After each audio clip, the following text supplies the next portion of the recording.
ಪಂಚಮಹಾಯಜ್ಞ ಸಂಧಿ ಅಂತ ಒಂದು ಅದಕ್ಕೆ ಪ್ರಸಿದ್ಧಿ.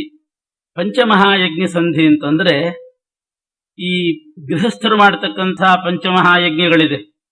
ದೇವಯಜ್ಞ, ಋಷಿಯಜ್ಞ, ಭೂತಯಜ್ಞ, ಮನುಷ್ಯಯಜ್ಞ, ಪಿತೃಯಜ್ಞ. ಅದಲ್ಲ ಇದು. ಈ ಪಂಚಮಹಾಯಜ್ಞ ದೇವತೆಗಳು ಮಾಡತಕ್ಕಂಥ ಪಂಚಮಹಾಯಜ್ಞ. ಅದನ್ನು ಇಲ್ಲಿ ಪಂಚಮಹಾಯಜ್ಞ ಅಂತ ವರ್ಣನೆ ಹೆಸರಿಟ್ಟು ತಿಳಿಸಿದ್ದಾರೆ. ಜನನಿ ಪಿತ ಭೂವಾರಿದಾಂಬರ ವಿನಿಪ ಪಂಚಾಗ್ನಿಯಲಿ ನಾರಾಯಣನ ತ್ರಿಂಶತಿ ಮೂರ್ತಿಗಳ ವ್ಯಾಪಾರ ವ್ಯಾಪ್ತಿಗಳ ನೆನೆದು ದಿವಸಗಳೆಂಬ ಸಮಿಧೆಗಳನ್ನು ನಿರಂತರ ಹೋಮಿಸುತ್ತ ಪಾವನಕ್ಕೆ ಪಾವನ ನೆನಿಪ ಪರಮನ ಬೇಡು ಪರಮ ಸುಖ. ಸ್ವಲ್ಪ ಕಠಿಣ, ಗಮನ ಇಟ್ಟು ಕೇಳಿದರೆ ಅದು ಮನಸ್ಸಿಗೆ ಬರ್ತದೆ. ಉಪನಿಷತ್ತು, ಛಾಂದೋಗ್ಯ ಉಪನಿಷತ್ತಿನಲ್ಲಿ ಬಂದಂಥ ಒಂದು ದೊಡ್ಡ ಪ್ರಕರಣವನ್ನೇ ಕೆಲವು ಪದ್ಯಗಳಲ್ಲಿ ಸಂಗ್ರಹ ಮಾಡಿ ಅನುಸಂಧಾನಕ್ಕೆ ತಿಳಿಸ್ತಾ ಇದ್ದಾರೆ. ಪಂಚಮಹಾಯಜ್ಞ ಅಂತಂದ್ರೆ ದೇವತೆಗಳು 5 ಯಜ್ಞ ಮಾಡ್ತಾರೆ. ಮೊದಲು ಸ್ಥೂಲವಾಗಿ ಇದನ್ನು ಹೇಳಿಬಿಡ್ತೀನಿ, ಆಮೇಲೆ ಪದ್ಯಗಳ ಅರ್ಥ ಹೇಳ್ತೇನೆ. 5 ಮಹಾಯಜ್ಞಗಳನ್ನು ದೇವತೆಗಳು ಮಾಡ್ತಾರಂತ. ಏನು ದೇವತೆಗಳು ಮಾಡುವ ಯಜ್ಞ ಅಂದ್ರೆ ಏನು? ಜೀವನನ್ನ ಹುಟ್ಟಿಸೋದಷ್ಟೇ. ದೇಹವನ್ನು ಬಿಟ್ಟು ಹೋಗಿರತಕ್ಕಂಥ ಜೀವನಿಗೆ ಮತ್ತೆ ದೇಹ ಕೊಟ್ಟು ಅವನಿಗೆ ಜನ್ಮ ಕೊಡ್ತಾರೆ ದೇವತೆಗಳು. ಅದೇ ಅವರು ಮಾಡತಕ್ಕಂಥ 5 ಮಹಾಯಜ್ಞ. ದೇವತೆಗಳು 5 ಮಹಾಯಜ್ಞ ಮಾಡಿದಾಗ ಒಬ್ಬ ಜೀವ ಹುಟ್ಟುತ್ತಾನೆ ಅಂತ. ಏನದು 5 ಮಹಾಯಜ್ಞ ಮಾಡೋದು? ಯಾವ ಆಹುತಿಯನ್ನ ಕೊಡ್ತಾರೆ? ಯಾವ ಅಗ್ನಿ ಯಾವುದು ಅಂತಂದ್ರೆ ಜನನಿ ಒಂದು ಅಗ್ನಿ, ಪಿತ ಮತ್ತೊಂದು, ಭೂಮಿ, ವಾರಿದ ಅಂದ್ರೆ ಪರ್ಜನ್ಯ, ಅಂಬರ ಅಂತಂದ್ರೆ ಆಕಾಶ. 5 ಅಗ್ನಿ ಅಂದ್ರೆ ಇವೆ. ಒಂದು ತಾಯಿ, ತಂದೆ, ಭೂಮಿ, ಮೋಡದ ಅಭಿಮಾನಿ ದೇವತೆ ಪರ್ಜನ್ಯ, ಮತ್ತೆ ಆಕಾಶ. ಇದೇ 5 ಅಗ್ನಿ. ಈ 5 ಅಗ್ನಿಗಳಲ್ಲಿ ದೇವತೆಗಳು ಹೋಮ ಮಾಡ್ತಾರಂತೆ ಆಹುತಿಯನ್ನು ಕೊಟ್ಟು. ಅವ್ರು ಯಾವ ಆಹುತಿಯನ್ನು ಕೊಡ್ತಾರೆ ಅಂತಂದ್ರೆ ಬೇರೆ ಬೇರೆ ಆಹುತಿಯನ್ನ, ಬೇರೆ ಬೇರೆ ಅಗ್ನಿಯಲ್ಲಿ ಬೇರೆ ಬೇರೆ ಆಹುತಿ, ಒಂದೇ ಆಹುತಿ ಅಂತಲ್ಲ, ಬೇರೆ ಬೇರೆ ಆಹುತಿಗಳನ್ನು ಕೊಡ್ತಾರೆ. ಆವಾಗ ಜೀವ ಭೂಮಿಯಲ್ಲಿ ಹುಟ್ಟುತ್ತಾನೆ. ಮೊದಲನೇ ಅಗ್ನಿ ಯಾವುದು ಹೋಮ ಮಾಡುವಾಗ? ದಾಸರು ಹೇಳಿದ ಕ್ರಮದಲ್ಲಿ ಇಲ್ಲ. ಇವರು ಜನನಿಪಿತ ಭೂವಾರಿದ ಅಂಬರ ಅಂತಾರೆ. ಆದ್ರೆ ದೇವತೆಗಳು ಹೋಮ ಮಾಡುವಾಗ ಮೊದಲನೇ ಅಗ್ನಿ ಅಂಬರ, ಆರೋಹಣ ಕ್ರಮದಲ್ಲಿ ಹೇಳಿದ್ದಾರೆ. ಮೊದಲನೇ ಅಗ್ನಿ ಅಂಬರ, 2ನೇ ಅಗ್ನಿ ಪರ್ಜನ್ಯ, 3ನೇ ಅಗ್ನಿ ಭೂಮಿ, 4ನೇ ಅಗ್ನಿ ತಂದೆ, 5ನೇದ್ದು ತಾಯಿ. ಈ 5 ಅಗ್ನಿಗಳಲ್ಲಿ ಹೋಮ ಮಾಡ್ತಾರೆ, ಜೀವ ಹುಟ್ಟುತ್ತಾನೆ. ಅಂದ್ರೆ ಅರ್ಥ, ಸತ್ತು ಸ್ವರ್ಗಕ್ಕೆ ಹೋಗಿರತಕ್ಕಂಥ ಜೀವನಿಗೆ ಶ್ರದ್ಧಾ ಅಂತ ಹೆಸರು. ಶ್ರದ್ಧಾ ಅಂತಂದ್ರೆ ಅವನು ಏನೇನು ಆಸ್ತಿಕ್ಯ ಬುದ್ಧಿ ಅದನ್ನೆಲ್ಲ ಮನಸ್ಸಿನಲ್ಲಿ ಇಟ್ಟುಕೊಂಡು ಶ್ರದ್ಧಾ ಸಹಿತನಾಗಿ ಜೀವ ಹೋಗಿರ್ತಾನೆ. ಅಲ್ಲಿ ಅವನ ಕರ್ಮ ಮುಗಿದ ಮೇಲೆ, ಅವನ ಭೋಗ ಮುಗಿದ ಮೇಲೆ ಆ ಶ್ರದ್ಧಾ ಅನ್ನುವಂಥ ಜೀವನನ್ನ ದೇವತೆಗಳು ಒಂದು ಅಗ್ನಿಯಲ್ಲಿ ಹೋಮ ಮಾಡ್ತಾರೆ. ಆಹುತಿ ಯಾರು ಅಂತಂದ್ರೆ ಶ್ರದ್ಧಾ ನಾಮಕನಾದಂಥ ಜೀವನೇ ಮೊದಲನೇ ಆಹುತಿ. ಎಲ್ಲಿ ಹೋಮ ಮಾಡ್ತಾರೆ? ಅಂಬರ, ಆಕಾಶಕ್ಕೆ ಹೋಮ ಮಾಡ್ತಾರೆ. ಆಕಾಶದಲ್ಲಿ ಕಳಿಸ್ತಾರೆ. ಸ್ವರ್ಗದಿಂದ ಆಕಾಶದಲ್ಲಿ ದೇವತೆಗಳು ಆ ಜೀವನನ್ನ ಹಾಕ್ತಾರೆ. ಆಕಾಶದಲ್ಲಿ ಹಾಕ್ತಾರೆ ಅಂದ್ರೆ ಯಾರವನನ್ನು ಕಾಪಾಡಬೇಕು? ಆಕಾಶದಲ್ಲಿ ನಾರಾಯಣ ರೂಪದಿಂದ ಪರಮಾತ್ಮ ಇರ್ತಾನೆ. ಆಕಾಶ ಅನ್ನೋ ಅಗ್ನಿಯಲ್ಲಿ ನಾರಾಯಣ ರೂಪದಿಂದ ಪರಮಾತ್ಮ ಇರ್ತಾನೆ. ಅವನಿಗೆ ಒಪ್ಪಿಸ್ತಾರೆ. ಆ ಜೀವನನ್ನ ನಾರಾಯಣ ನೋಡ್ಕೊಳ್ತಾನೆ.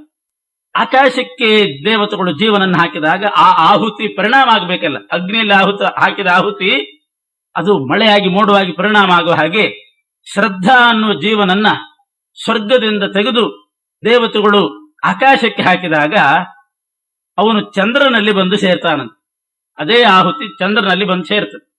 ಚಂದ್ರನಲ್ಲಿ ಸೇರಿದ ಮೇಲೆ ಮತ್ತೆ ದೇವತೆಗಳು ಆ ಚಂದ್ರನಲ್ಲಿರ್ತಕ್ಕಂಥ ಜೀವನನ್ನ ಅವನನ್ನು ಮತ್ತೆ ಆಹುತಿ ಮಾಡ್ತಾರೆ. ಅಂದ್ರೆ ಈಗ ಚಂದ್ರನೇ ಆಹುತಿ.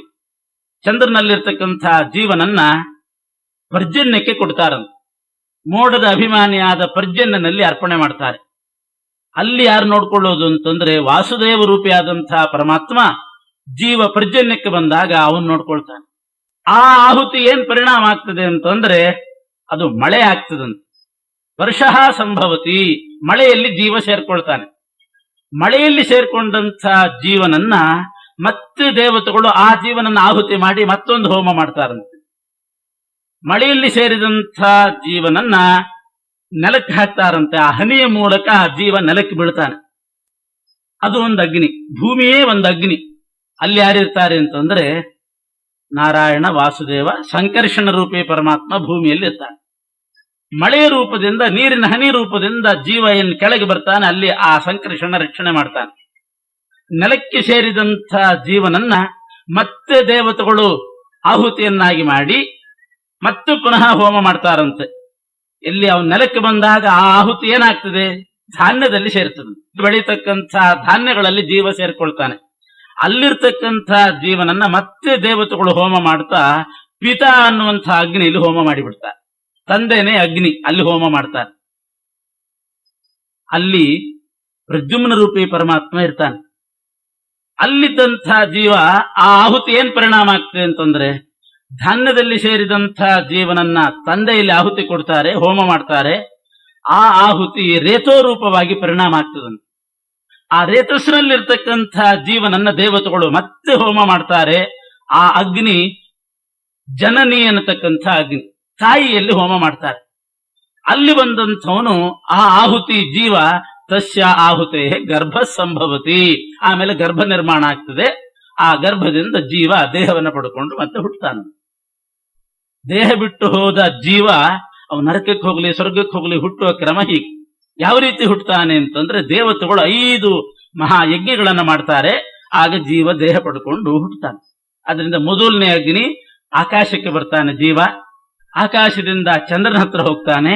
ಆ ಚಂದ್ರನಲ್ಲಿದ್ದಂತಹ ಜೀವ ಪರ್ಜನ್ಯಕ್ಕೆ ಬರ್ತಾನೆ, ಅಂದ್ರೆ ಮೋಡಕ್ಕೆ ಬರ್ತಾನೆ. ಮೋಡದಲ್ಲಿದ್ದಂಥ ಜೀವ ಮಳೆ ಹನಿಯಲ್ಲಿ ಸೇರಿಕೊಂಡು ನೆಲಕ್ಕೆ ಬರ್ತಾನೆ. ನೆಲಕ್ಕೆ ಬಂದಂಥ ಜೀವ ಆ ಸಸ್ಯ ಬೆಳೀತದಲ್ಲ, ಅದರ ಮೂಲಕ ಜೋಳನೋ ಅಕ್ಕಿನೋ ಗೋಧಿನೋ ತೊಗರಿಬೇಳೆ ಆ ಧಾನ್ಯದಲ್ಲಿ ಸೇರ್ತಾನೆ. ಆ ಧಾನ್ಯದಲ್ಲಿದ್ದಂಥ ಜೀವ ತಂದೆ ದೇಹಕ್ಕೆ ಬರ್ತಾನೆ. ಯಾಕೆಂದ್ರೆ ಅವನು ತಿಂತಾನಲ್ಲ, ಆ ಧಾನ್ಯ ತಿಂದಾಗ ಅದರ ಮೂಲಕ ತಂದೆ ದೇಹಕ್ಕೆ ಬರ್ತಾನೆ. ಅಲ್ಲಿಂದ ರೇತೋ ಮೂಲಕವಾಗಿ ತಾಯಿಯ ದೇಹಕ್ಕೆ ಪ್ರವೇಶ ಮಾಡ್ತಾನೆ. ಅಲ್ಲಿಂದ ದೇಹ ಪಡ್ಕೊಂಡು ಹುಟ್ಟುತ್ತಾನೆ. ಜೀವ ಹುಟ್ಟುವ ಕ್ರಮ ಯಾವ ಮನುಷ್ಯರಿಗೆ ಈ ರೀತಿ ಮಾಡ್ಲಿಕ್ಕೆ ಸಾಧ್ಯ? ಹೋದ ಜೀವನ ನಾನು ಹುಟ್ಟಿಸ್ತೇನೆ ಅಂತ ಯಾರಾದ್ರೂ ವಿಜ್ಞಾನಿಗಳು ಬಂದು ಅದಕ್ಕೇನಂತೆ ನಾನು ಹುಟ್ಟಿಸ್ತೇನೆ ಅಂತ ಹುಟ್ಟಿಸ್ಲಿಕ್ಕೆ ಸಾಧ್ಯವೇ? ಎಲ್ಲೋ ಓಡಿ ಹೋದವ್ರನ್ನ ಕರ್ಕೊಂಡು ಬರ್ಲಿಕ್ಕೆ ಸಾಧ್ಯ ಇಲ್ಲ, ಹುಡುಕಿ ತರ್ಲಿಕ್ಕೆ ಸಾಧ್ಯ ಇಲ್ಲ. ದೇಹ ಬಿಟ್ಟು ಹೋದಂಥ ಜೀವನನ್ನ ಮತ್ತೆ ಪರಮಾತ್ಮ ಈ ಪ್ರಕಾರವಾಗಿ ಭೂಮಿಗೆ ತರ್ತಾನೆ.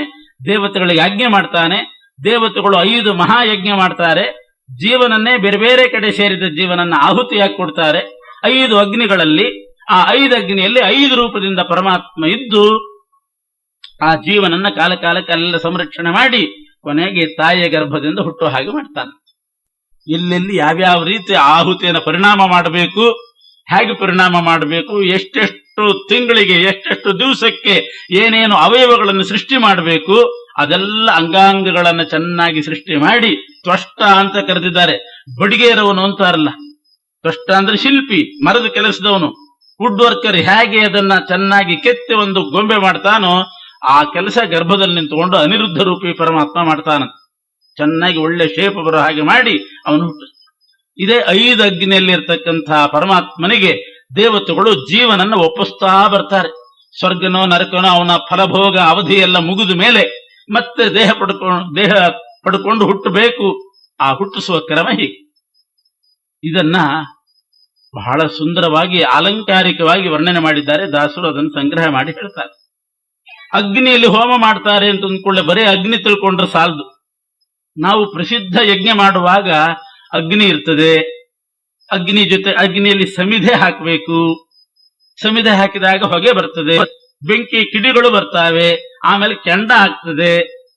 ಅದರಂತೆ ಈ 5 ಅಗ್ನಿಯಲ್ಲಿ ದೇವತೆಗಳು ಜೀವನನ್ನ ಹೋಮಿಸುವಾಗ ಅಗ್ನಿ ಯಾವುದು, ಸಮಿಧೆ ಯಾವುದು, ಈ ಅಗ್ನಿಯಲ್ಲಿ ಹೋಮಿಸುವಾಗ ಅಗ್ನಿ ಯಾವುದು, ಸಮಿಧೆ ಯಾವುದು, ಹೊಗೆ ಯಾವುದು, ಉರಿ ಯಾವುದು, ಕಿಡಿ ಯಾವುದು, ಕೆಂಡ ಯಾವುದು, ಇದನ್ನೆಲ್ಲ ಅಲಂಕಾರಿಕವಾಗಿ ರೂಪಿಸಿ ವರ್ಣನೆ ಮಾಡ್ತಾರೆ. ಅದನ್ನೆಲ್ಲ ತಿಳ್ಕೊಳ್ಬೇಕು. ಅಲ್ಲಿ ಮತ್ತೆ ಭಗವದ್ ರೂಪಗಳನ್ನು ಚಿಂತನೆ ಮಾಡಬೇಕು. ಸುಮ್ಮನೆ ನಾವು ಹುಟ್ಟಿಬಿಟ್ಟಿದ್ದೀವಿ ಅಷ್ಟೇನೆ, ಹಿಂಗ್ ಹುಟ್ಟಿದ್ದೀವಿ, ಈ ರೀತಿ 5 ಯಜ್ಞ ಮಾಡಿದ್ರಿಂದ ಹುಟ್ಟಿದ್ದೇವೆ ಅಂತ ಚಿಂತನೆ ಮಾಡಬೇಕು. ಅಥವಾ ನಾವು ಬೇರೆ ಮಕ್ಕಳಿಗೆ ಜನ್ಮ ಕೊಡ್ತೇವೆ ಅಂತ ಆದಾಗ ನಾವೇನ್ ಕೊಡ್ತೀವಿ, ಇಷ್ಟು ಪರಮಾತ್ಮನ ರೂಪಗಳಿದೆ ಅಂತ ಭಾವಿಸ್ಬೇಕಂತ. ಜನನಿ, ಈಗ ಪದ್ಯ ನೋಡಿ, ಜನನಿ ಪಿತ ಭೂ ವಾರಿದಾಂಬರವೆನಿಪ ಪಂಚಾಗ್ನಿಯಲ್ಲಿ ನಾರಾಯಣನ ತ್ರಿಂಶತಿ ಮೂರ್ತಿಗಳ ವ್ಯಾಪಾರ ವ್ಯಾಪ್ತಿಗಳ ಒಟ್ಟು 30 ರೂಪದಿಂದ ಭಗವಂತನ ವ್ಯಾಪಾರ ನಡೀತದೆ. ಭಗವಂತನ ವ್ಯಾಪ್ತಿ ವ್ಯಾಪಾರ 30 ರೂಪದಿಂದ ನಡೀತದೆ. ಒಬ್ಬ ಜೀವ ಹುಟ್ಟಬೇಕಾದ್ರೆ ಆ 30 ರೂಪಗಳನ್ನು ಚಿಂತನೆ ಮಾಡಬೇಕು. ಚಿಂತನೆ ಮಾಡಿ ನಾವೇನ್ ಮಾಡ್ಬೇಕು ಅಂದ್ರೆ, ನಾವು ಒಂದು ಹೋಮ ಮಾಡ್ಬೇಕಂತ. ನಾವು ಹೋಮ ಮಾಡುವಾಗ ದಿವಸವೇ ಒಂದೊಂದು ಸಮಿಧೆ ಅಂತ ಭಾವಿಸಿ ಆ ಪರಮಾತ್ಮನಲ್ಲಿ ಒಂದೊಂದು ದಿವಸಗಳನ್ನು ಅರ್ಪಣೆ ಮಾಡಬೇಕು. ಮಲ್ಕೊಳ್ಳುವಾಗ ಈ ದಿವಸ ಅಂತೂ ಒಳ್ಳೆ ಕಾರ್ಯ ಮಾಡಿ, ಸಮೀಚೀನವಾದ ಕಾರ್ಯಗಳನ್ನು ಮಾಡಿ ಈ ದಿನ ಮುಗಿತು ಅಂತ ಅದನ್ನ ಪರಮಾತ್ಮನಿಗೆ ಸಮಿಧೆ ರೂಪದಲ್ಲಿ ನಾವು ಅರ್ಪಣೆ ಮಾಡಬೇಕು. ನಾವು ಅರ್ಪಣೆ ಮಾಡುವಾಗ ನಮ್ಮ ದಿವಸವೇ ಸಮಿಧೆ, ಈ ರೀತಿ ಅದನ್ನು ಹಾಕಿ ಆಯಾ ದಿವಸವನ್ನ ಕಳೆದು ಪರಮ ಪಾವನಕ್ಕೆ ಪಾವನ ನೆನ್ನಿಪ ಪರಮನ ಬೇಡು ಪರಮ ಸುಖ, ಭಗವಂತನನ್ನ ಪರಮ ಸುಖ ಕೊಡು, ಮೋಕ್ಷ ಸುಖ ಕೊಡು ಅಂತ ಬೇಡಬೇಕಂತ. ಮೊದಲನೇ ಅಗ್ನಿಯನ್ನ ವರ್ಣನೆ ಮಾಡ್ತಾರೆ ದಾಸರೆ. ಗಗನ ಪಾವಕ, ನಾನು ಅಲ್ಲಲ್ಲಿಗೆ ನಿಲ್ಲಿಸ್ತೀನಿ. ಯಾವುದು ಅಗ್ನಿ, ಯಾವುದು ಸಮಿಧೆ, ಯಾವುದು ಹೊಗೆ, ಯಾವುದು ಉರಿ, ಯಾವುದು ಕಿಡಿ, ಯಾವುದು ಕೆಂಡ ಅಂತ ಗೊತ್ತಾಗ್ತದೆ. ಗಗನ ಪಾವಕ, ಸಮಿಧೆ ರವಿ, ರಶ್ಮಿಗಳೇ ಧೂಮವು, ಅರ್ಚಿಯನಿ ಪುದೆ ಹಗಲು, ನಕ್ಷತ್ರಗಳೇ ಕಿಡಿಗಳು, ಚಂದ್ರಮಾಂಗಾರ. ಇಷ್ಟು ಮೊದಲನೇ ಅಗ್ನಿಯಲ್ಲಿ ಜೀವನನ್ನ, ಶ್ರದ್ಧಾ ಅನ್ನೋ ಜೀವನನ್ನ ದೇವತೆಗಳು ಹೋಮ ಮಾಡ್ತಾರಲ್ಲ. ಮೊದಲನೇ ಅಗ್ನಿ ಅಂದ್ರೆ ಆಕಾಶ. ಆಕಾಶವೇ ಅಗ್ನಿ ಇದ್ದ ಹಾಗೆ. ಗಗನ ಪಾವಕ, ಆಕಾಶದಲ್ಲಿದ್ದಂಥ ಸೂರ್ಯ ಅವನು ಸಮಿಧೆ ಇದ್ದ ಹಾಗೆ. ಸಮಿಧೆ ಜಾಗದಲ್ಲಿ ಅಗ್ನಿಯಲ್ಲಿ ಸಮಿಧೆ ಹಾಕ್ತಾರೆ. ಆಕಾಶ ಅಗ್ನಿ, ಸೂರ್ಯನೇ ಸಮಿಧೆ. ಸೂರ್ಯನ ರಶ್ಮಿಗಳೇ ಧೂಮವು, ಸೂರ್ಯನ ಕಿರಣ ಹೊಗೆ ಇದ್ದಂತೆ. ಹಗಲು ಹೊತ್ತು ಸೂರ್ಯ ಇರುವಾಗ ಹಗಲೇನಿರ್ತದೆ, ಆ ಹಗಲು ಅರ್ಚಿ ಎನಿಪುದು, ಅದು ಉರಿ ಇದ್ದಂತೆ. ನಕ್ಷತ್ರಗಳು, ರಾತ್ರಿ ಆಕಾಶದಲ್ಲಿ ನಕ್ಷತ್ರ ಕಾಣ್ತದೆ, ಅದನ್ನ ಕಿಡಿಗಳು ಅಂತ ದೇವತೆಗಳು ಭಾವಿಸ್ತಾರೆ. ಚಂದ್ರನೇ ಕೆಂಡ ಅಂತ ಭಾವಿಸ್ತಾರೆ. ಈ ರೀತಿ ಭಾವಿಸಿ ಜೀವನನ್ನ ಆಕಾಶದಲ್ಲಿರ್ತಕ್ಕಂಥ ನಾರಾಯಣ ರೂಪಿ ಪರಮಾತ್ಮನಿಗೆ ಜೀವನನ್ನ ಒಪ್ಪಿಸ್ತಾರೆ. ಆಕಾಶ ಏನೋ ಅಗ್ನಿ, ಅದರಲ್ಲಿ ನಾರಾಯಣ ಇದ್ದಾನೆ. ಆಕಾಶದಲ್ಲಿದ್ದಂಥ ಸೂರ್ಯ ಸಮಿಧೆ ಇದ್ದ ಹಾಗೆ. ಅಲ್ಲಿ ಯಾವ ಭಗವದ್ ರೂಪ ಚಿಂತನೆ ಮಾಡಬೇಕು? ಆಕಾಶದಲ್ಲಿ ನಾರಾಯಣ, ಆಕಾಶದಲ್ಲಿರುವ ಸೂರ್ಯನಲ್ಲಿ ನಾರಾಯಣ ರೂಪ. ನಾರಾಯಣ ಅಂತ ಒಂದು ರೂಪ ಇದೆ. ನಾರಾಯಣನಿಂದ ಇನ್ನೊಂದು ರೂಪ ಬಂತಂತೆ, ಅದಕ್ಕೆ ನಾರಾಯಣ ಅಂತ ಹೆಸರು. ಅದು ನಾರಾಯಣ ರೂಪ. ಸೂರ್ಯನ ಕಿರಣದಲ್ಲಿರೋದು ಅದು ಹೊಗೆ ಇದ್ದ ಹಾಗೆ. ನಾರಾಯಣ ವಾಸುದೇವ ರೂಪ. ಅರ್ಚಿ ಅಂದ್ರೆ ಹಗಲು. ಹಗಲಿನಲ್ಲಿ ನಾರಾಯಣ ಸಂಕರ್ಷಣ ರೂಪವನ್ನು ಚಿಂತನೆ ಮಾಡಬೇಕು. ನಕ್ಷತ್ರಗಳೇ ಕಿಡಿಗಳಿದ್ದ ಹಾಗೆ ನಾರಾಯಣ ಪ್ರದ್ಯುಮ್ನ ರೂಪ. ಚಂದ್ರ ಕೆಂಡ ಇದ್ದ ಹಾಗೆ ನಾರಾಯಣ ಅನಿರುದ್ಧ. ಒಂದೊಂದು ಹೋಮ ಮಾಡುವಾಗ 6 ರೂಪಗಳಾಗ್ತದೆ. ಆಕಾಶ ಅದು ಅಗ್ನಿ ಇದ್ದಂತೆ, ಅದರಲ್ಲಿ ಕೇವಲ ನಾರಾಯಣ ರೂಪ. ಆಮೇಲೆ ಸಮಿಧೆ, ಸೂರ್ಯನ ಕಿರಣ ಆದ್ಮೇಲೆ ಉರಿ, ಕಿಡಿ, ಕೆಂಡ, ಅದರಲ್ಲಿ ಮತ್ತೆ 5. ನಾರಾಯಣ ವಾಸುದೇವ, ನಾರಾಯಣ ಸಂಕರ್ಷಣ, ನಾರಾಯಣ ಪ್ರದ್ಯುಮ್ನ, ನಾರಾಯಣ ಅನಿರುದ್ಧ. ಅಲ್ಲಿಗೆ 6 ರೂಪ ಆಯ್ತು ಒಂದು ಅಗ್ನಿಯಲ್ಲಿ. 6 ರೂಪ. ಇದೇ ರೀತಿ ಚಿಂತನೆ ಮಾಡಿದ್ರೆ 5 ಅಗ್ನಿಗೆ ಎಷ್ಟಾಯ್ತು? 5 6 30. ಅದಕ್ಕೆ ಹೇಳಿದ್ರು ದಾಸರು, ನಾರಾಯಣನ ಪರಮಾತ್ಮನ ತ್ರಿಂಶತಿ ಮೂರ್ತಿಗಳ ವ್ಯಾಪಾರ ವ್ಯಾಪ್ತಿಗಳ 30 ಭಗವದ್ ರೂಪದ ವ್ಯಾಪಾರ ವ್ಯಾಪ್ತಿ. ಎಲ್ಲಿ ವ್ಯಾಪ್ತಿ? ಈಗ 6 ರೂಪದ ವ್ಯಾಪ್ತಿ ಬಂತು.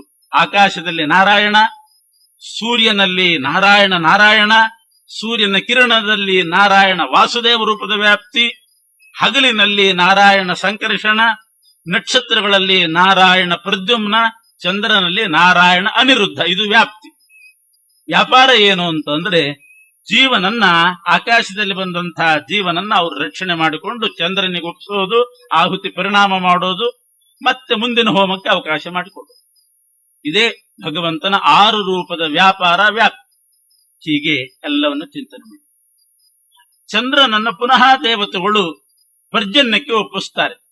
ಪರ್ಜನ್ಯಕ್ಕೆ ಒಪ್ಪಿಸಿದಾಗ ಪಾವಕನು ಪರ್ಜನ್ಯ, ಸಮಿಧೆಯು ಪ್ರಾವಹೀಪತಿ, ಧೂಮಗಳೇ ಮೇಘಾವಳಿಗಳು, ಅರ್ಚಿ ಕ್ಷಣಪ್ರಭೆ, ಗರ್ಜನವೇ ಕಿಡಿಯು, ಭಾವಿಸುವುದು ಅಂಗಾರ ಸಿಡಿಲೆಂದು ಈ ವಿಧಾಗ್ನಿಯೊಳು ಅಬ್ಧಿಜಾತನ ಕೋವಿದರು ಹೋಮಿಸುವರು ಅನುದಿನ ಪರಮ ಭಕುತಿಯಲಿ. ದೇವತೆಗಳು ಮಾಡ್ತಕ್ಕಂಥ ಎರಡನೇ ಹೋಮ ನೋಡಿ. ಎರಡನೇ ಹೋಮ, ಎರಡನೇ ಮಹಾಯಜ್ಞ ಅಂತಂದ್ರೆ ಪಾವಕನು ಪರ್ಜನ್ಯ. ಪರ್ಜನ್ಯ ಮೋಡದ ಅಭಿಮಾನಿ ದೇವತೆ ಪರ್ಜನ್ಯ ಅಗ್ನಿ ಆಗ್ತಾನೆ. ಸಮಿಧೆ ಯಾವುದು ಅಂತಂದ್ರೆ ಸಮಿಧೆಯು ಪ್ರಾವಹೀಪತಿ, ಬೀಸುವ ಗಾಳಿ.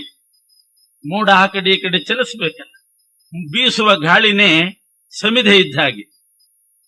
ಮೋಡಗಳು ಪರ್ಜನ್ಯ ಅಂದ್ರೆ ಮೋಡದ ಅಭಿಮಾನಿ ದೇವತೆ ಅಗ್ನಿ, ಬೀಸುವ ಗಾಳಿ ಸಮಿಧೆ. ಮೋಡಗಳ ಸಾಲು ಸೇರ್ಕೊಳ್ತದಲ್ಲ, ಅದೇ ಧೂಮ ಇದ್ದಂತೆ. ಮಿಂಚು ಬರ್ತದೆ, ಅದು ಉರಿ ಇದ್ದ ಹಾಗೆ. ಗುಡುಗು ಬರ್ತದೆ ಮಳೆಗಾಲದಲ್ಲಿ, ಆ ಗುಡುಗೆ ಕಿಡಿ ಇದ್ದಂತೆ. ಸಿಡಿಲು ಹೊಡಿತದೆ, ಅದು ಕೆಂಡ ಇದ್ದ ಹಾಗೆ.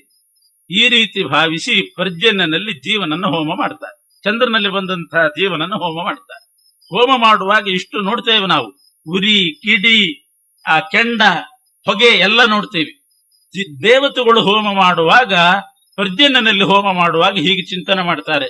ಮೋಡವೇ ಹೊಗೆ, ಬೀಸುವ ಗಾಳಿನೇ ಸಮಿಧೆ, ಪರ್ಜನ್ಯ ದೇವತೆ ಅಗ್ನಿ, ಮಿಂಚು ಉರಿ ಇದ್ದ ಹಾಗೆ, ಗುಡುಗು ಕಿಡಿ, ಸಿಡಿಲು ಅಂಗಾರ ಅಂದ್ರೆ ಕೆಂಡ ಅಂತ ಭಾವಿಸಿ ಚಂದ್ರನಲ್ಲಿರ್ತಕ್ಕಂಥ ಜೀವನನ್ನ ಆ ಪರ್ಜನ್ಯನಿಗೆ ಒಪ್ಪಿಸ್ತಾರೆ. ಅಲ್ಲಿ ವಾಸುದೇವ ರೂಪಿ ಪರಮಾತ್ಮ ಇರ್ತಾನೆ. ಎರಡನೇ ಹೋಮಕ್ಕೆ ಪರ್ಜನ್ಯ ಅಗ್ನಿ, ಆ ಅಗ್ನಿಯಲ್ಲಿ ವಾಸುದೇವ ರೂಪಿ ಪರಮಾತ್ಮ. ಆ ವಾಸುದೇವ ರೂಪಿ ಪರಮಾತ್ಮ ಆ ಜೀವನನ್ನ ಆಹುತಿಯಾಗಿ ಸ್ವೀಕಾರ ಮಾಡಿ ಮಳೆ ಹನಿಯಲ್ಲಿ ಸೇರಿಸ್ತಾನೆ. ಇದು ಆ ಪರಮಾತ್ಮ ಮಾಡುವ ವ್ಯಾಪಾರ. ಇಲ್ಲಿ ಭಗವದ್ ರೂಪ ಹೇಗೆ ಚಿಂತನೆ ಮಾಡಬೇಕು ಅಂತಂದ್ರೆ, ಪರ್ಜನ್ಯನಲ್ಲಿ ವಾಸುದೇವ ರೂಪಿ ಪರಮಾತ್ಮ, ನಾರಾಯಣ ಆಯ್ತು ವಾಸುದೇವ. ಪ್ರಾವಹೀಪತಿ ಅಂದ್ರೆ ಬೀಸುವ ಗಾಳಿ, ಪ್ರವಾಹ ವಾಯು. ಆ ವಾಯುವಿನಲ್ಲಿ ಅದು ಸಮಿಧೆ ಇದ್ದಂತೆ. ಅಲ್ಲಿ ವಾಸುದೇವ ನಾರಾಯಣ ಅಂತ ರೂಪ. ವಾಸುದೇವಂದಿನಿಂದ ಒಂದು ನಾರಾಯಣ ರೂಪ ಹೊರಗೆ ಬರ್ತದೆ, ಅಭಿವ್ಯಕ್ತ ಆಗ್ತದೆ, ಅದು ವಾಸುದೇವ ನಾರಾಯಣ.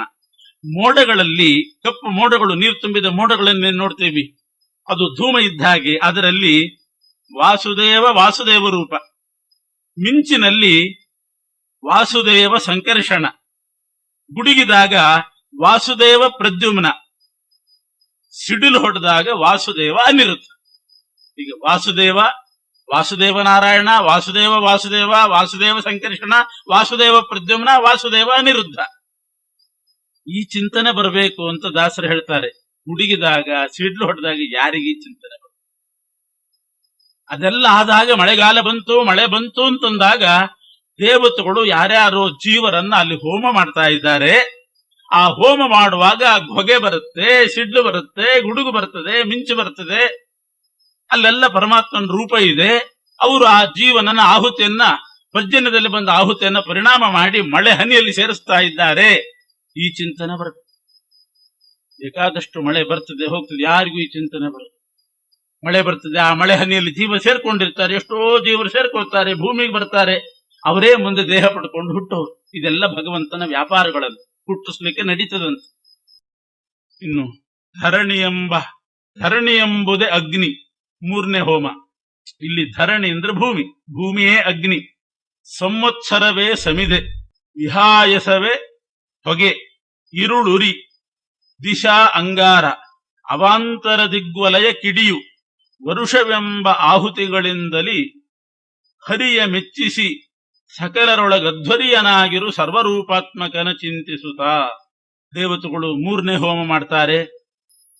ವರ್ಷ ಅಂದ್ರೆ ಮಳೆಹನಿ, ಅದರಲ್ಲಿ ಸೇರಿದಂಥ ಜೀವನನ್ನ ಭೂಮಿ ಎಂಬ ಅಗ್ನಿಯಲ್ಲಿ ಆಹುತಿ ಕೊಡ್ತಾರೆ. ಮಳೆ ಹನಿ ಭೂಮಿಗೆ ಬಿತ್ತು ಅಂದ್ರೆ ಜೀವನನ್ನ, ಆ ಮಳೆ ಹನಿ ಎಂಬ ಆಹುತಿಯನ್ನು ಭೂಮಿ ಎಂಬ ಅಗ್ನಿಯಲ್ಲಿ ದೇವತೆಗಳು ಹೋಮ ಮಾಡ್ತಿದ್ದಾರೆ ಅಂತ ಅರ್ಥ. ಅವಾಗ ಧರಣಿಯೇ ಅಗ್ನಿ ಆಗ್ತದೆ, ಸಂವತ್ಸರವೇ ಸಮಿಧೆ ಆಗ್ತದೆ, ಆಕಾಶ ಹೊಗೆ ಇದ್ದಂತೆ. ಭೂಮಿ ಕೆಳಗಿದೆ, ಆಕಾಶ ಮೇಲಿದೆ, ಅದು ಹೊಗೆ ಇದ್ದ ಹಾಗೆ. ಸಂವತ್ಸರವೇ ಸಮಿದೆ. ಇರುಳು ಉರಿ, ರಾತ್ರಿ ಉರಿ ಇದ್ದಂತೆ. ಭೂಮಿಯ ಸುತ್ತಲೂ ಇರತಕ್ಕಂಥ ದಿಕ್ಕುಗಳು ಕೆಂಡ ಇದ್ದಂತೆ.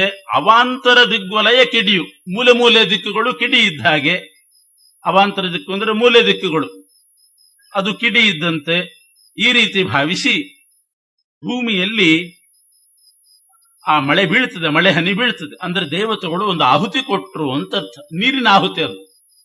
ನೀರಿನಲ್ಲಿದ್ದ ಜೀವನನ್ನ ಆಹುತಿಯಾಗಿ ಕೊಡ್ತಾರೆ.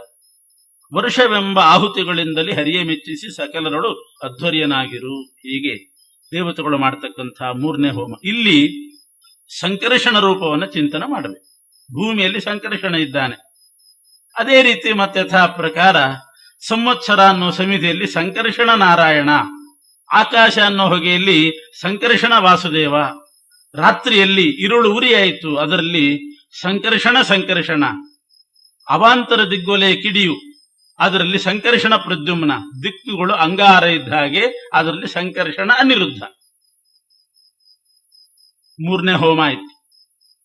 ಇನ್ನು 4ನೇ ಹೋಮ ಅಂತಂದ್ರೆ ಅಲ್ಲಿ ಪುರುಷನೇ ಅಗ್ನಿ. ಯಾರು ಧಾನ್ಯ ತಿಂತಾನೆ ಅದನ್ನು ಭಕ್ಷಣೆ ಮಾಡತಕ್ಕಂಥ ಪುರುಷ ಅಗ್ನಿ ಇದ್ದ ಹಾಗೆ.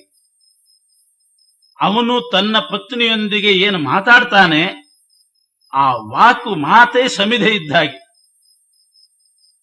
ಅವನ ದೇಹದ ಶಕ್ತಿ ಏನಿದೆ, ಪ್ರಾಣ ಚೈತನ್ಯ, ಅದು ಹೊಗೆ ಇದ್ದಂತೆ. ಅವನ ನಾಲಿಗೆ ಅರ್ಚಿ ಉರಿ ಇದ್ದ ಹಾಗೆ. ಅವನ ಶ್ರೋತ್ರಗಳೆರಡೂ ಕಿಡಿಗಳಿದ್ದಂತೆ. ಲೋಚನಗಳೇ ಅಂಗಾರವೆನಿಸುವವು. ಅವನ ಕಣ್ಣುಗಳೇ ಕೆಂಡ ಇದ್ದ ಹಾಗೆ. ಕೆಂಡದಂಥ ಕಣ್ಣು ಮಾಡಬೇಕಾಗಿಲ್ಲ, ಮಾಡದಿದ್ರೂ ಕೆಂಡ ಇದ್ದ ಹಾಗೆ. ಪುರುಷನೇ ಅಗ್ನಿ, ವಾಕ್ ಸಮಿಧೆ, ಧೂಮವು ಪರಣ ಅಂತ ಹಾಕಿದ್ದಾರೆ. ಪುರುಷ ಶಿಖೆ ವಾಕ್ ಸಮಿಧೆ, ಧೂಮವು ಪರಣವರ್ಚಿಯು, ಜಿಹ್ವೆ ಶ್ರೋತ್ರಗಳೆರಡು ಕಿಡಿಗಳು, ಲೋಚನೆಗಳ ಅಂಗಾರ ಎನಿಸುವವು. ಪುರುಷ ಶಿಖಿ ಅಂದ್ರೆ ಅಗ್ನಿ, ವಾಕ್ ಸಮಿಧೆ, ಧೂಮವು ಪರಣ. ಪರಣ ಅಂತಂದ್ರೆ ಪ್ರಾಣ ಅಂತ. ಪ್ರಾಸಕ್ಕೋಸ್ಕರ ಪರಣ ಅಂತ ಬಿಡಿಸ್ಕೊಂಡಿದ್ದಾರೆ. ಕೆಲವರು ಅದರ ಅರ್ಥ ಆಗದೇನೆ ಕರಣ ಅಂತ ತಿದ್ದುಬಿಟ್ಟಿದ್ದಾರೆ. ಧೂಮವು ಪರಣ ಅಂತ ಕೆಲವು, ಕರಣ ಅಂತಂದ್ರೆ ಇಂದ್ರಿಯಗಳು ಅಂತ ಇಟ್ಟುಕೊಳ್ಬಹುದು. ಪರಣ ಅಂತಿದೆ ಪ್ರಾಣ. ಅರ್ಚಿಯು ಜಿಹ್ವೆ, ನಾಲಿಗೆ ಅಚ್ಚಿ, ಶ್ರೋತ್ರಗಳೆರಡು ಕಿಡಿಗಳು, ಲೋಚನಗಳು ಅಂಗಾರವೆನಿಸುವವು. ನಿರುತ ಭುಂಜಿಸುವ ಅನ್ನ, ಯದುಕುಲವರನಿಗೆ ಅವದಾನಗಳು ಎಂದು ಈ ಪರಿ ಸಮರ್ಪಣೆಗೈಯೆ ಕೈಕೊಂಡ ಅನುದಿನದಿ ಕೊರೆವ. ಮನುಷ್ಯ ಧಾನ್ಯದಿಂದ ತಯಾರಾದ ಅನ್ನವನ್ನೇನು ಊಟ ಮಾಡ್ತಾನೆ, ಅದು ಇವನೂ ಅದನ್ನ ವೈಶ್ವಾನರ ಯಜ್ಞ ಅಂತ ಭಾವಿಸಬೇಕು. ಆದರೆ ದೇವತೆಗಳು ಆ ಧಾನ್ಯದಲ್ಲಿದ್ದಂತಹ ಜೀವನನ್ನ ಆ ಪುರುಷ ಅನ್ನೋ ಅಗ್ನಿಯಲ್ಲಿ ದೇವತೆಗಳು ಹೋಮ ಮಾಡ್ತಿದ್ದಾರೆ ಅಂತ ಅರ್ಥ. ಯಾಕೆಂದ್ರೆ ಯಾವುದೋ ಜೀವ ಧಾನ್ಯದಲ್ಲಿ ಸೇರಿದ್ದಾನೆ, ಅವನು ಹುಟ್ಟಬೇಕಾಗಿದೆ. ಉಂಡ ಅನ್ನ ಅದು ಮುಂದೆ ರಕ್ತವಾಗಿ ರೇತೋರೂಪವಾಗಿ ಪರಿಣಾಮ ಆಗಿ ಇನ್ನೊಂದು ಆಹುತಿ ತಯಾರಾಗಬೇಕು. ಅದಕ್ಕೋಸ್ಕರ ದೇವತೆಗಳು ಆ ತುತ್ತಿನ ಮೂಲಕ, ಊಟದ ಮೂಲಕ ಜೀವನನ್ನ ಹೋಮ ಮಾಡ್ತಿದ್ದಾರೆ ಅನ್ನುವಂಥ ಅನುಸಂಧಾನ ಬೇಕಂತ. ನಿರುತ ಭುಂಜಿಸುವನ್ನ ಯದುಕುಲವರನಿಗೆ ಅವದಾನ ಅಂದ್ರೆ ಪರಮಾತ್ಮನಿಗಿದು ಆಹುತಿ. ಯಾವ ಪರಮಾತ್ಮ ಅಂತಂದ್ರೆ ಇದು 4ನೇ ಹೋಮ. ಅದರಿಂದ ಪ್ರದ್ಯುಮ್ನ ಅನ್ನುವಂಥ ಅಗ್ನಿ, ಪುರುಷನಲ್ಲಿ ಪ್ರದ್ಯುಮ್ನ ರೂಪ ಪರಮಾತ್ಮ ಇರ್ತಾನೆ. ಪುರುಷ ಅನ್ನುವ ಅಗ್ನಿಯಲ್ಲಿ ಪ್ರದ್ಯುಮ್ನಿಗೆ ಈ ಆಹುತಿಯನ್ನು ದೇವತೆಗಳು ಕೊಡ್ತಾ ಇದ್ದಾರೆ. ಅಂದ್ರೆ ಅವನ ತುತ್ತಿನಲ್ಲಿ, ಆ ಧಾನ್ಯದಲ್ಲಿ, ಅನ್ನದ ಕಣದಲ್ಲಿ ಸೇರಿದಂತಹ ಜೀವನನ್ನ ಆಹುತಿ ರೂಪದಿಂದ ಕೊಡ್ತಾ ಇದ್ದಾರೆ. ಅದು ದೇವತೆಗಳಿಗೆ ಗೊತ್ತು. ಎಲ್ಲರೂ ಉಂಡ ಎಲ್ಲ ಅನ್ನ ಅದರಲ್ಲಿ ಜೀವ ಇರ್ತಾನೆ ಅಂತ ನಿಯಮ ಇಲ್ಲ. ಯಾವ ಜೀವ ಯಾರಿಗೆ ಹುಟ್ಟಬೇಕು, ಪರಮಾತ್ಮನ ಸಂಕಲ್ಪ ಇದೆ, ಅದನ್ನ ನೋಡಿಕೊಂಡು ದೇವತೆಗಳು ಆ ಜೀವನನ್ನ ಆ ಮಳೆ ಹನಿಯಲ್ಲಿ ಸೇರಿಸಿರ್ತಾರೆ. ಅದರ ಮೂಲಕ ಧಾನ್ಯದಲ್ಲಿ ಬರ್ತಾನೆ, ಅದೇ ಧಾನ್ಯ ಅವನಿಗೆ ಸೇರ್ತದೆ. ಆ ಜೀವ ಆ ಪುರುಷ ಅನ್ನೋ ಅಗ್ನಿಯಲ್ಲಿ ಪ್ರವೇಶ ಮಾಡಿದೆ. ಇನ್ನು ಕೊನೆ ಹೋಮ ಪಂಚಮ ಯಜ್ಞ. ಮತ್ತೆ ಯೋಷಾಗ್ನಿಯೊಳು ತಿಳಿಯುವುದು. ಯೋಷ ಅಂದ್ರೆ ಸ್ತನಿ, ಮಾತೆ, ಆ ತಾಯಿ ಜನನಿ, ಪ್ರಸವಿಸ್ತಕ್ಕಂಥ ಜನನಿಯೇ ಒಂದು ಅಗ್ನಿ. ಆವಾಗ ಅಗ್ನಿಯ ಜೊತೆಗೆ ಸಮಿಧೆ, ಹೊಗೆ, ಕೆಂಡ, ಕಿಡಿ, ಹೋಮ ಅಂದ್ಮೇಲೆ ಇವೆಲ್ಲ ನೋಡ್ತೀವಿ. ಇಲ್ಲಿ ಯಾವುದು ಅಂತಂದ್ರೆ ಯೋಷ ಅನ್ನುವಂಥ ಅಗ್ನಿಯಲ್ಲಿ ತಿಳಿಯುವುದು ಉಪಸ್ಥ ತತ್ವವೇ ಸಮಿಧೆ. ಪುರುಷನ ಉಪಸ್ಥ ಅನ್ನುವಂಥ ಇಂದ್ರಿಯ ಏನಿದೆ ಅದೇ ಸಮಿಧೆ ಆಗ್ತದಂತೆ. ಕಾಮೋತ್ಪತ್ತಿ ಪರ ಮಾತುಗಳೇ ಧೂಮವು. ಕಾಮಜನಕವಾಗಿರ್ತಕ್ಕಂಥ ಸಾಂಸಾರಿಕ ಧರ್ಮ ನಡಿಲಿಕ್ಕೆ ಏನು ಕಾಮೋತ್ಪತ್ತಿ ಪರ ಮಾತುಗಳು ಬೇಕು, ಕಾಮೋದ್ರೇಕವಾಗುವಂತಹ ಮಾತು, ಅದೇ ಧೂಮ ಇದ್ದಂತೆ. ಯೋನಿ ಮಹದರ್ಚಿ, ಯೋನಿಯೇ ಅರ್ಚಿ ಆಗ್ತದೆ, ತತ್ ಪ್ರವೇಶವೇ ಅಂಗಾರ ಆಗ್ತದೆ, ಉತ್ಸಾಹವೇ ಕಿಡಿ ಆಗ್ತದೆ, ಉತ್ಸರ್ಜನ ರೇತೋತ್ಸರ್ಜನವೇ ಅದು ಪರಮಾತ್ಮನಿಗೆ ಆಹುತಿ ಆಗ್ತದಂತೆ. ಎಂಥ ಅನುಸಂಧಾನ ಮಾಡಬೇಕು ಅಂತ ಯೋಚನೆ ಮಾಡ್ತಾರೆ. ಬರೇ ಗ್ರಾಮ್ಯ ಧರ್ಮ ಅಲ್ಲ, ಯಾವುದೋ ಒಂದು ರೀತಿ ಸುಖಕ್ಕಾಗಿ ಮಾಡ್ತಕ್ಕಂಥ ಒಂದು ಗ್ರಾಮ್ಯ ಧರ್ಮ ಅಲ್ಲ, ಗ್ರಾಮ್ಯ ಕರ್ಮ ಅಲ್ಲ, ಅದೊಂದು ದೇವತೆಗಳು ನಡೆಸ್ತಕ್ಕಂಥ ಯಜ್ಞ ಅಂತ ಅನುಸಂಧಾನ ಮಾಡಬೇಕು. ಯೋಷ ಸ್ತ್ರೀಯೇ ಅಗ್ನಿ, ಉಪಸ್ಥತತ್ವ ಅದು ಸಮಿಧೆ, ಕಾಮೋತ್ಪತ್ತಿ ಪರ ಮಾತುಗಳೇ ಹೊಗೆ ಇದ್ದಂತೆ. ಯೋನಿ ಅರ್ಚಿ, ತತ್ ಪ್ರವೇಶವೇ ಅಂಗಾರ, ಉತ್ಸಾಹಗಳು ಕಿಡಿ, ಉತ್ಸರ್ಜನ ಅದು ಆಹುತಿ ಕೊಟ್ಟಂತೆ. ಈ ರೀತಿಯಾಗಿ ಮಾಡಿದಾಗ ಆ ರೇತೋ ರೂಪದಿಂದ ಪರಮಾತ್ಮ ಸ್ತ್ರೀಯನ್ನು ಅಗ್ನಿಯಲ್ಲಿ ಸೇರ್ತಾನೆ, ದೇವತೆಗಳು ಈ ಯಜ್ಞ ನಡೆಸ್ತಾರಂತೆ. ಹೀಗೆ ಮಾಡಿದಾಗ ಎಲ್ಲವೂ ಕೂಡ ಭಗವಂತನ ಪೂಜೆ ಆಗ್ತದೆ. ಕೈಕೊಂಡು ಮನ್ನಿಸುವ ಈ ರೀತಿ. ಆಮೇಲೆ ಅಲ್ಲಿ ಗರ್ಭ ಆಗ್ತದೆ, ಈ ಆಹುತಿ ಗರ್ಭವಾಗಿ ಪರಿಣಾಮ ಆಗ್ತದೆ. ಅನಿರುದ್ಧ ರೂಪಿ ಪರಮಾತ್ಮ ಚೆನ್ನಾಗಿ ಅದನ್ನ ಉಪನಿಷತ್ನಲ್ಲಿ ಹಾಗೆ ವರ್ಣನೆ ಮಾಡಿದ್ದಾರೆ. ಅವನೊಬ್ಬ ದೊಡ್ಡ ಬಡಿಗೆ ಅಂತ, ಯಾವ ರೀತಿ ಆಕಾರ ಬರಬೇಕು ಸುಂದರ, ಹಾಗೆ ಮಾಡಿ ಯಾರ್ಯಾರು ಯಾವ್ಯಾವ ಯೋಗ್ಯತೆ ಉಳ್ಳವರು ಆ ರೀತಿ ಆಕಾರವನ್ನು ತಯಾರು ಮಾಡಿ ಮುಂದೆ ಜನ್ಮ ಕೊಡ್ತಾನೆ. ಜೀವ ಹುಟ್ಟೋದು ಅಂತಂದ್ರೆ ದೇವತೆಗಳು 5 ಯಜ್ಞ ಮಾಡೋದು. 5 ಅಗ್ನಿಗಳಲ್ಲಿ ಮರೆಯದೆ 5 ರೂಪಾತ್ಮಕನ 25 ರೂಪಗಳು. 5 ಅಗ್ನಿಯಲ್ಲಿ 5 ರೂಪಿ ಪರಮಾತ್ಮ ಮೇಲಿನಿಂದ ಬರಬೇಕು. ಗಗನ ಅಂತಂದಾಗ ನಾರಾಯಣ, ವಾಸುದೇವ, ಸಂಕೃಷ್ಣ, ಪ್ರದ್ಯುಮ್ನ, ಅನಿರುದ್ಧ. ಅವನ 25 ರೂಪ ಅಂತಂದ್ರೆ ಅದೇ ಸಮಿಧೆ, ಹೊಗೆ, ಉರಿ, ಕಿಡಿ, ಕೆಂಡ, ಅದರಲ್ಲಿರ್ತಕ್ಕಂಥದ್ದು 5 ರೂಪ, 25 ಆಯಿತು. ಅಗ್ನಿಯಲ್ಲಿರೋ 5 ರೂಪ, ಒಟ್ಟು 30 ರೂಪಗಳು. ಅನುದಿನ ನೆನೆವವರಿಗೆ ಜನುಮಗಳ 5 ಏನಿದ್ರ ಫಲ? ಈ ಹುಟ್ಟುವ ಪ್ರಕ್ರಿಯೆಯನ್ನ ನಾವ್ಯಾಕೆ ಯಜ್ಞ ರೂಪ ದೇವತೆಗಳು ಮಾಡುವ ಹೋಮ ಅಂತ ಯಾಕೆ ಚಿಂತನೆ ಮಾಡಬೇಕು ಅಂತಂದ್ರೆ, ಈ ರೀತಿ ಜನನ ಆಗ್ತದೆ ಅಂತ ಅದರಲ್ಲಿರುವ ಭಗವಂತನ ವ್ಯಾಪಾರ, ಅವನ ವ್ಯಾಪ್ತಿಗಳನ್ನು ಚಿಂತನೆ ಮಾಡಿದಾಗ ಅವರಿಗೆ ಪುನರ್ಜನ್ಮ ಬರೋದಿಲ್ಲ. ನಮಗೆ ಜನ್ಮ ಬರದೇ ಇರಬೇಕಾಗಿದ್ರೆ ಜನ್ಮ ಆಗೋದು ಹೇಗೆ, ಪರಮಾತ್ಮ ಹೇಗೆ ಮಾಡಿದ ಅಂತ ಚಿಂತನೆ ಮಾಡಿದ್ರೆ ಮತ್ತೊಂದು ಸಲ ಅವರು ಧಾನ್ಯದಲ್ಲಿ ಸೇರೋದು, ಆಮೇಲೆ ಪುರುಷನ ದೇಹಕ್ಕೆ ಬರೋದು, ಮತ್ತೆ ತಾಯಿ ದೇಹಕ್ಕೆ ಸೇರೋದು, ಇಂಥ ಯಾವ ಪ್ರಕ್ರಿಯೆನೂ ಅವನಿಗೆ ನಡೆಯೋದಿಲ್ಲ. ಜನನ ಪರಿಹಾರವಾಗಿ ಶಾಶ್ವತ ಮೋಕ್ಷ ಸಿಗ್ತದೆ ಅಂತ.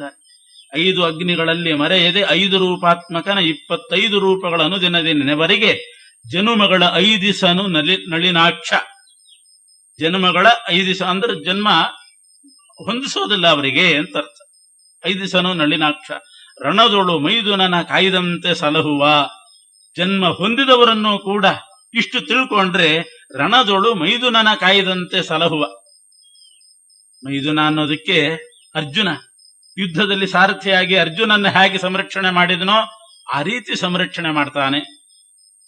ಕೆಲವರು ರುಕ್ಮಿ ಅಂತ ವ್ಯಾಖ್ಯಾನ ಮಾಡಿದವರು ಇದ್ದಾರೆ.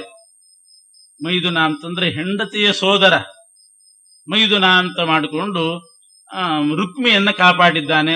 ಒಂದ್ಸಲ ರುಕ್ಮಿಣಿ ಮಾತಿಗೆ ರುಕ್ಮಿಯನ್ನು ಕೊಲ್ಲದೆ ಬಿಟ್ಟನಂತೆ, ಆ ರೀತಿ ಅಂತ ಒಂದರ್ಥ. ಅರ್ಜುನ ಅಂತ ಅನ್ನೋದು ಬಹಳ ಸುಂದರವಾದ ಅರ್ಥ. ಮೈದುನನ ಕಾಯ್ದಂತೆ ಸಲಹುವ. ಬೈದವಗೆ ಗತಿ ಇತ್ತ ಭಯಹರ ಭಕ್ತವತ್ಸಲನು. ಬೈದವನಿಗೂ ಸದ್ಗತಿ ಕೊಟ್ಟ ಅಂತಂದ್ರೆ ಶಿಶುಪಾಲನಿಗೆ. ಬೈದಂತಹ ಶಿಶುಪಾಲನ್ನು ಕೂಡ ತನ್ನ ಹೊಟ್ಟೆಯಲ್ಲಿ ಸೇರಿಸಿಕೊಂಡು, ಯಾಕೆಂದ್ರೆ ಅವನು ಜಯ ಅನ್ನೋ ದ್ವಾರಪಾಲಕ. ಭಯಹರ ಭಕ್ತವತ್ಸಲನು. ಈ ರೀತಿ ಭಕ್ತ ವಾತ್ಸಲ್ಯದಿಂದ ಈ ರೀತಿ ಅನುಸಂಧಾನ ಮಾಡುವವರು ಭಕ್ತರು. ಅಂಥವರಿಗೆ ಅವ್ರು ಏನು ಮಾಡಿದ ಅಪರಾಧಗಳನ್ನು ಕೂಡ ಪರಿಗಣಿಸದೇನೆ ಸಂರಕ್ಷಣೆ ಮಾಡ್ತಾನೆ.